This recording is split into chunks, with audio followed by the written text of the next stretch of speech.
ഈ third party എടുക്കുമെന്ന് പറയുമ്പോൾ തീർച്ചയായിട്ടും ഒരു ഇത്രയും ഇയേഴ്സ് ഓഫ് വെഹിക്കിളിന് മാത്രം വെഹിക്കിൾ കഴിഞ്ഞ് പിന്നെ തേർഡ് പാർട്ടി മാത്രം കിട്ടുള്ളൂ എന്നുള്ളൊരു അങ്ങനെയില്ല. അത് വേണമെന്നുണ്ടെങ്കിൽ ഫുൾ കവർ കണ്ടിന്യൂ ചെയ്ത് പോയിക്കൊണ്ടിരിക്കുന്നതാണെങ്കിൽ അങ്ങനെ തന്നെ കണ്ടിന്യൂ ചെയ്യാൻ പറ്റും.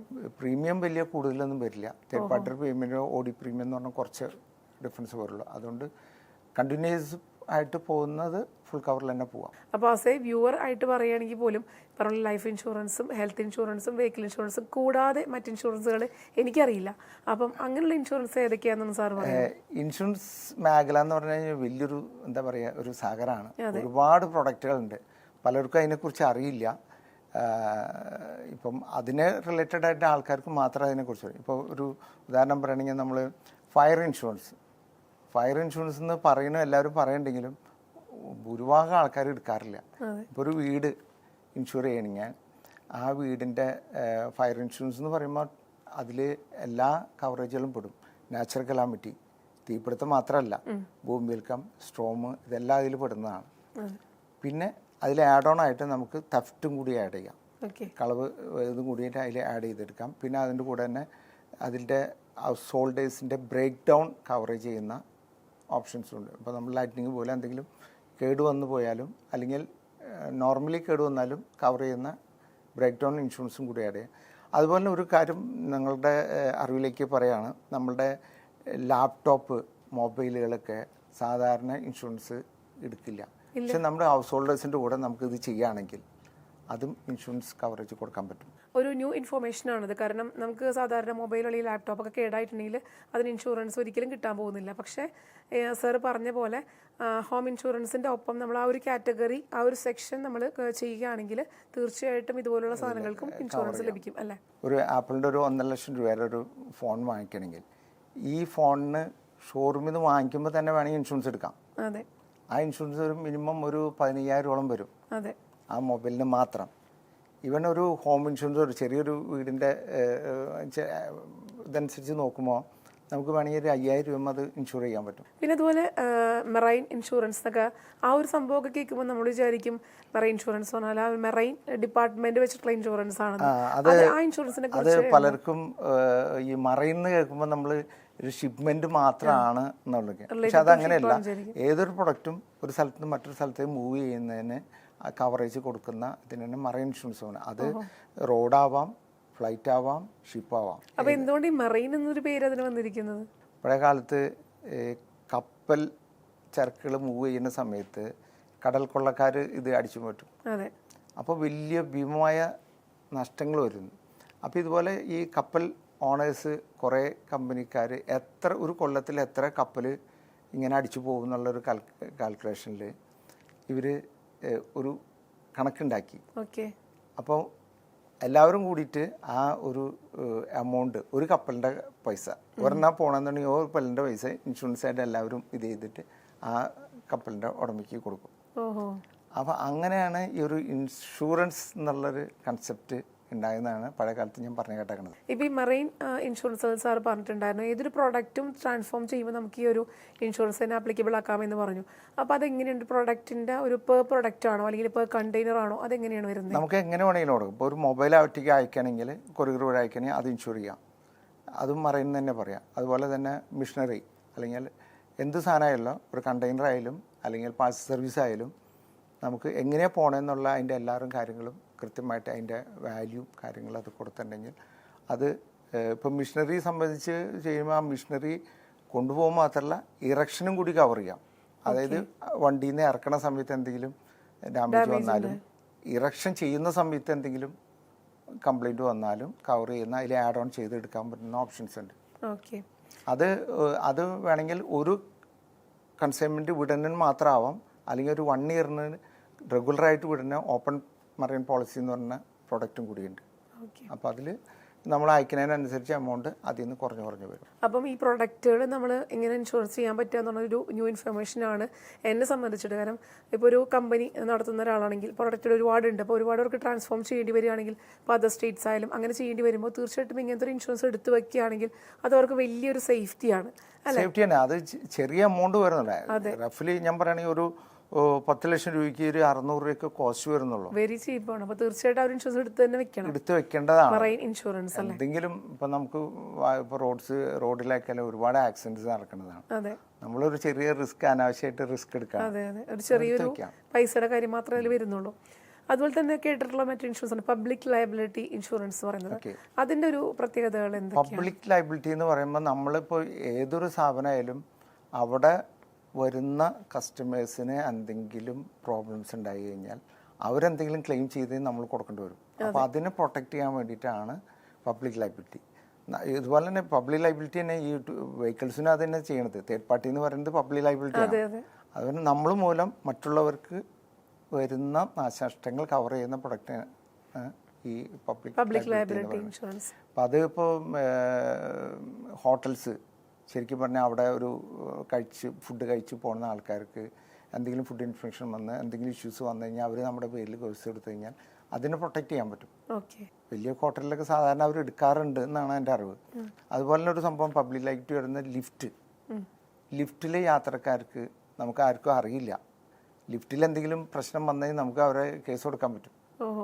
പക്ഷേ ഇന്ന് ലിഫ്റ്റിന് ലൈസൻസ് കിട്ടണമെങ്കിൽ ലിഫ്റ്റ് ഇൻഷുറൻസ് എടുത്തിരിക്കണം, ഇല്ലാണ്ട് ലിഫ്റ്റിന് ലൈസൻസ് കൊടുക്കില്ല. ഇപ്പം അങ്ങനെ ഒരു ഇതുണ്ട്. അപ്പം അതുപോലെ തന്നെ ലിഫ്റ്റിന് ഇൻഷുറൻസ് കൊടുക്കുന്നത് ഇത് തന്നെ പബ്ലിക് ലയബിലിറ്റി ആണ്. ഇപ്പോൾ ഉദാഹരണം എന്ന് പറഞ്ഞാൽ നമ്മുടെ വീട്ടിൽ ഒരു തെങ്ങ് കയറാൻ ഒരാൾ വന്നിട്ടുണ്ടെങ്കിൽ 12 അടി ഹൈറ്റിൽ നിന്ന് മേലെ നിന്നാണ് അദ്ദേഹം വീണെന്നുണ്ടെങ്കിൽ അദ്ദേഹത്തിൻ്റെ കംപ്ലീറ്റ് ചെലവും നമ്മൾ വഹിക്കേണ്ടി വരും. അപ്പോൾ അവിടെ WC എന്ന് പറഞ്ഞാൽ വർക്ക്മെൻ കോമ്പൻസേഷൻ എന്നൊരു പോളിസി നമ്മൾ ഒരു വീട്ടുകാരെ എടുത്തു വെച്ചിട്ടുണ്ടെങ്കിൽ ഇങ്ങനത്തുള്ള ഈ ആൾക്ക് മാത്രമല്ല എന്ത് പണിക്ക് ആൾ വന്നാലും അവരെ കവർ ചെയ്യാം. അത് അൺലിമിറ്റഡ് എമൗണ്ട് WC. അയാൾക്ക് ഡെത്ത് സംഭവിച്ചു കഴിഞ്ഞാൽ കോടതി വിധിക്കുന്ന എമൗണ്ട് ഇൻഷുറൻസ് കമ്പനി കൊടുക്കും. നമ്മൾ ഇങ്ങനത്തെ ചെറിയ കാര്യങ്ങൾ ചെയ്തു കഴിഞ്ഞാൽ നമ്മളാണ് ആ വ്യക്തിക്ക് എന്തെങ്കിലും സഹായിച്ചാൽ ചെറിയൊരു എമൗണ്ട് നമുക്ക് കൊടുക്കുന്നത്. പക്ഷെ കോടതി ത്രൂ വഴിയാണെങ്കിൽ അത് ഹ്യൂജ് എമൗണ്ട് അവരുടെ കുടുംബത്തേക്ക് കിട്ടും. അപ്പം ഇൻഷുറൻസ് എന്ന് പറഞ്ഞാൽ ഒരുപാട് ശ്രദ്ധിക്കേണ്ട കാര്യങ്ങളാണ് നമ്മൾ. അപ്പോൾ life insurance, health insurance, vehicle insurance, public liability insurance കൂടാതെ മറ്റെന്തെല്ലാം ഇൻഷുറൻസ് ആണ് ഒരു മനുഷ്യൻ എന്ന നിലക്ക് നമ്മൾ ജീവിക്കാൻ ഉതകുന്ന രീതിയിൽ എടുക്കേണ്ട ഇൻഷുറൻസ്? ഏതൊരു സ്ഥാപനത്തിനും ഒരു റിസ്ക് മാനേജ്മെന്റ് എന്നൊരു സംഭവമുണ്ട്. അപ്പോൾ ആ റിസ്ക് മാനേജിൽ പെട്ടുന്ന ഒരു ഘടകമാണ് ഇൻഷുറൻസ്. അതാരും അധികം ആൾക്കാർ ബാങ്ക് ലോൺ ഉണ്ടെങ്കിൽ ബാങ്കുകാരെ നിർബന്ധിക്കുമ്പോൾ അവർ ലോൺ കൊടുത്ത എമൗണ്ടിന് മാത്രം അവർ ഇൻഷുർ ചെയ്യും. പക്ഷെ ഒരു ക്ലെയിം ഇപ്പോൾ കഴിഞ്ഞ റീസെൻ്റായിട്ട് ഫ്ലഡ് വന്നപ്പോൾ ഒരുപാട് ആൾക്കാർക്ക് ക്ലെയിം റിജക്റ്റ് ചെയ്തു. റീസൺ എന്താ വെച്ചാൽ ലോൺ എമൗണ്ടിന് മാത്രമാണ് അവർ ഇൻഷുർ ചെയ്തിട്ടുള്ളൂ. ആക്ച്വലി അവരുടെ സ്റ്റോക്ക് അതിലും കൂടുതലായിരിക്കും. അപ്പം അവർ അണ്ടർ കോട്ട് ചെയ്ത് എടുത്തു എന്നുള്ള റീസൺ കൊണ്ട് ക്ലെയിം റിജക്റ്റ് ചെയ്തു. അപ്പോൾ അത് വരാണ്ടിരിക്കാൻ നമ്മൾ ഫുൾ എമൗണ്ടിലെ ബുക്സിൽ കാണിക്കുന്ന ഫുൾ എമൗണ്ട് കാണിച്ചുകൊണ്ട് ഇൻഷുറൻസ് എടുക്കണം എന്നാണ് എനിക്കതിൽ പറയാനുള്ളത്. ബാങ്കുകാർ മാത്രം നോക്കി കഴിഞ്ഞാൽ ബാങ്കിൻ്റെ പോളിസി പോലും നമ്മൾ കാണാറില്ല. അവർ ബാങ്കിൽ ഇരിക്കുള്ളൂ. ബാങ്ക് ലോൺ കൊടുക്കുമ്പോൾ ബാങ്കുകാർക്ക് നിർബന്ധമാണ് ഒരു ഇൻഷുറൻസ് വേണം. അവർക്ക് എന്തെങ്കിലും ഒരു ഇൻഷുറൻസ് കിട്ടാൻ മതി. പക്ഷെ ക്ലെയിം വരുന്ന കാര്യത്ത് കിട്ടില്ല. എനിക്ക് ഒരുപാട് കുറച്ച് ഇതെന്ന് പറഞ്ഞാൽ നമ്മൾ കഴിഞ്ഞ ഫ്ലഡിന് 2-3 ഷോപ്പുകൾ ഞാൻ ചെയ്ത ഷോപ്പുകൾ വലിയ എമൗണ്ടുകൾ എനിക്ക് കൊടുക്കാൻ പറ്റി. അവരത്തെ 20,000 രൂപ പ്രീമിയം അടച്ചവർക്ക് 1.25 കോടി രൂപയൊക്കെ ക്ലെയിം വളരെ സിമ്പിളായിട്ട് കൊടുക്കാൻ പറ്റി. അപ്പോൾ അത് ഞാൻ കൊടുത്തത് മാത്രമേ കൊടുത്തിട്ടുള്ളൂ. ബാക്കിയുള്ളവരൊന്നും ബാങ്ക് ത്രൂ എടുത്തതാണ് ആയതുകൊണ്ട് ക്ലെയിം കിട്ടാണ്ട അവസ്ഥ വന്നിട്ടുണ്ടായിരുന്നു. അപ്പോൾ അത് എപ്പോഴും ഇൻഷുറൻസ് എടുക്കുമ്പോൾ കുറേ കാര്യങ്ങൾ നമ്മൾ ശ്രദ്ധിക്കണം. ആരെങ്കിലും നിർബന്ധത്തിന് വഴങ്ങി എന്തെങ്കിലും ഒരു ഇൻഷുറൻസ് എടുക്കാണ്ട് അതിനെക്കുറിച്ച് പഠിച്ചിട്ട് അതിൻ്റെ ഫീച്ചേഴ്സും ബെനിഫിറ്റുകളൊക്കെ മനസ്സിലാക്കി ഇൻഷുറൻസ് എടുക്കണം എന്നാണ് ഞാൻ പബ്ലിക്സിനോട് പറയാനുള്ള. സാർ, അപ്പോൾ ഇത്രയും നേരം നമ്മൾ ഒരുപാട് ഇൻഷുറൻസിനെ കുറിച്ച് മനസ്സിലാക്കി, അതിൻ്റെ ആവശ്യകത, എടുക്കേണ്ടതിൻ്റെ ആവശ്യകതയെക്കുറിച്ച് മനസ്സിലാക്കി. അപ്പോൾ മാവേലി പ്രൊഡൻഷ്യൽ പ്രൈവറ്റ് ലിമിറ്റഡിൽ ഇപ്പോൾ എത്രത്തോളം സ്റ്റാഫ് ഉണ്ട്, എത്രത്തോളം ക്ലയൻസ് നമുക്ക് ഉണ്ട്? 2 ബ്രാഞ്ചാണ്, ഓഫീസാണ്. ഒന്ന് കല്ലേറ്റിലും ഒന്ന് ചാലക്കുടിയിലും. ഞങ്ങൾക്കൊരു 8 സ്റ്റാഫുകളുണ്ട്. ഞങ്ങളുടെ ഒരു പ്രത്യേകത എന്ന് വെച്ചാൽ കസ്റ്റമറിന് സർവീസ് ബെസ്റ്റായിട്ട് കൊടുക്കാമെന്നുള്ളതാണ് ഞങ്ങളുടെ main customer satisfaction, customer king. അപ്പം അവർക്ക് എപ്പോഴും പുതിയ ഇപ്പോൾ ഒരു ഹെൽത്ത് ഇൻഷുറൻസ് എന്ന് പറഞ്ഞാൽ പലരും ചോദിക്കുമ്പോൾ ഹെൽത്ത് ഇൻഷുറൻസ് ഞങ്ങളുടെ അടുത്തുണ്ട്. പക്ഷെ ഒരു ക്ലെയിം വരുന്ന നേരത്തെ അവർക്ക് എന്തൊക്കെ അതിൽ പ്രശ്നങ്ങൾ വരുന്നുണ്ടെന്നുള്ളത് അവരറിയില്ല. അപ്പം നമ്മൾ കാലത്തിനനുസരിച്ച് പ്രോഡക്റ്റുകളും നമ്മൾ അപ്ഗ്രേഡ് ചെയ്ത് കൊടുക്കണം. അതെ. അപ്പോൾ ഞങ്ങളത് കൂടുതലും ശ്രദ്ധിക്കാൻ എപ്പോഴും അവർ പുതിയ പ്രൊഡക്റ്റുകളും അതിലേക്ക് അവരെ പോർട്ട് ചെയ്യിക്കും. ഓക്കെ. അപ്പോൾ അത് അവർക്ക് ബെനിഫിറ്റുകൾ കൂടുതലാവുള്ളൂ. സർ, നമുക്കറിയാം ഒരുപാട് ഇൻഷുറൻസ് കമ്പനികൾ കൂണ് പോലെ പൊട്ടിമുളക്കുന്ന ഒരു സ്ഥലമാണ് നമ്മുടെ കേരളം എന്ന് പറഞ്ഞാൽ. അപ്പോൾ ആ ഒരു ഇത്രയും ഇൻഷുറൻസ് മേഖലയിൽ ആ ഒരു ഇൻഡസ്ട്രിയിൽ മാവേലി പ്രൊഡൻഷ്യൽ പ്രൈവറ്റ് ലിമിറ്റഡ് എങ്ങനെയാണ് യുണീക്ക് ആവുന്നത്, അല്ലെങ്കിൽ എങ്ങനെയാണ് ക്ലയൻസിനെ സാറ്റിസ്ഫൈ ചെയ്യിപ്പിക്കുന്നത്? മാവേലി ഇൻഷുറൻസ് പ്രൊഡക്റ്റുകൾ പല കമ്പനികളും നമ്മൾ റെക്കമെൻഡ് ചെയ്യാറുണ്ട്. പക്ഷേ ഇതിലുപരി നമ്മൾ കസ്റ്റമറിന് നല്ല സർവീസ് കിട്ടുന്ന പ്രൊഡക്റ്റുകൾ സെലക്ട് ചെയ്ത് നമ്മൾ കൊടുക്കുന്നു. അപ്പം അവർക്ക് എന്തെങ്കിലും ആവശ്യം വന്നു കഴിഞ്ഞാൽ അവരുടെ കൂടെ നിന്നുകൊണ്ട് ആ ക്ലെയിം പ്രോസസ്സ് കഴിഞ്ഞ് വരെ ഞങ്ങൾ അത് മോണിറ്റർ ചെയ്ത് അവർക്ക് വാങ്ങിച്ചു കൊടുക്കാൻ ഞങ്ങളുടെ ടീമും നന്നായിട്ട് സപ്പോർട്ട് ചെയ്യുന്നുണ്ട്. പലപ്പോഴും ശ്രദ്ധിച്ചിട്ടുണ്ടെങ്കിൽ നമുക്ക് മനസ്സിലാക്കാൻ പറ്റും, ഇൻഷുറൻസ് എടുപ്പിക്കാനായിട്ട് ആൾക്കാർ ഭയങ്കരമായിട്ട് ജാഗ്രതയായിട്ട് അവർ വന്ന് നമ്മുടെ അടുത്തെല്ലാം ചെയ്യിപ്പിക്കും. പക്ഷേ എന്തെങ്കിലും സർവീസ് ആവശ്യമായിട്ട് വരുമ്പോഴായിരിക്കുള്ളൂ അവർ ഓരോ കാര്യങ്ങൾ പറഞ്ഞിട്ട് ചിലപ്പോൾ ഒഴിഞ്ഞു മാറുന്നത്. അതിൽ പറഞ്ഞൊരു കാര്യം വളരെ വാല്യുബിളാണ്. നമ്മൾ ഇൻഷുറൻസ് പല ആൾക്കാരും ഒരു താൽക്കാലിക ജോലിയായിട്ട് ഏജൻറ്റുമാരായിട്ട് വരും. അവരെന്തെങ്കിലും നല്ല ജോലി കിട്ടുമ്പോൾ അവരത് ഇട്ടിട്ട് പോകും. അപ്പോൾ അങ്ങനത്തെ ആൾക്കാരുടെ അടുത്ത് എനിക്ക് തന്നെ അറിയുമ്പോഴാണ് അത് സർവീസിൽ നിന്ന് കിട്ടുന്നില്ല, അയാളിപ്പോൾ എവിടെയെന്ന് അറിയില്ല ആ ഏജൻറ്റ്. അപ്പോൾ അങ്ങനെ കുറേ ഇഷ്യൂസ് ഉണ്ട്. അപ്പോൾ നമ്മൾ ഒരു കസ്റ്റമർ ഒരു ഇൻഷുറൻസ് പ്രോഡക്റ്റ് എടുക്കുമ്പോൾ അയാൾക്ക് നല്ല സർവീസും റിലയബിൾ ആളായിട്ട് ഉള്ള അടുത്തുനിന്ന് ഇൻഷുറൻസ് എടുക്കാനേ പറയുള്ളൂ. അപ്പോൾ തീർച്ചയായിട്ടും നമുക്ക് വിശ്വസിച്ച് ഇൻഷുറൻസ് എടുക്കണമെന്നുണ്ടെങ്കിൽ അത് ഏത് ഇൻഷുറൻസ് ആയാലും എടുക്കുന്നത് തീർച്ചയായിട്ടും നമുക്ക് സമീപിക്കാവുന്ന ഒരു കമ്പനിയാണ് മാവേലി പ്രൊഡൻഷ്യൽ പ്രൈവറ്റ് ലിമിറ്റഡ്. അതെ. ഇത്രയും കാലഘട്ടങ്ങളിലൂടെ എങ്ങനെ ഇത്രയും അതായത് പ്രിൻറ്റിംഗ് പ്രസ് ആയാലും അല്ലെങ്കിൽ മാനുഫാക്ചറിങ് യൂണിറ്റ് ആയാലും പിന്നെ ഇൻഷുറൻസ് മേഖലയിലേക്കാലൊക്കെ വന്നു കഴിയുമ്പോൾ തീർച്ചയായിട്ടും ഇതിലേക്ക് ഇത്രയും കുറേ കാലം ആ ഒരു മേഖലയിൽ തന്നെ നിൽക്കുമ്പോൾ പല അംഗീകാരങ്ങളും സാറ് തേടിയെത്തിയിട്ടുണ്ടാവും. അപ്പോൾ എന്തൊക്കെയാണ് ആ അംഗീകാരങ്ങൾ? ഞാൻ ആദ്യം യുണൈറ്റഡ് ഇന്ത്യയിലാണ് എൻ്റെ എന്താ പറയുക ഇൻഷുറൻസ് കരിയർ ആരംഭിച്ചത്. എനിക്ക് തോന്നുന്നു ഇപ്പം ഒരു 37 ഇയേഴ്സ് ആയി എക്സ്പീരിയൻസ്. അതിൽ നിന്ന് കൂടെ നിന്നുകൊണ്ട് പല കമ്പനികളിലും പല ട്രെയിനിങ്ങുകളും പല ഇതുകളും നമ്മൾ പഠിച്ചുകൊണ്ടാണ് എനിക്ക് കൂടുതൽ പല ഇൻഷുറൻസിലെ പല പ്രൊഡക്റ്റുകളെ കുറിച്ചിട്ട് അറിയാനും ബാക്കിയുള്ളവർക്ക് അത് പറഞ്ഞു കൊടുക്കാനും സാധിച്ചത്. എനിക്ക് യുണൈറ്റഡ് ഇന്ത്യയിൽ ഞാനും എൻ്റെ വൈഫും ലൈസൻസ് ഹോൾഡറായിരുന്നു അന്ന്.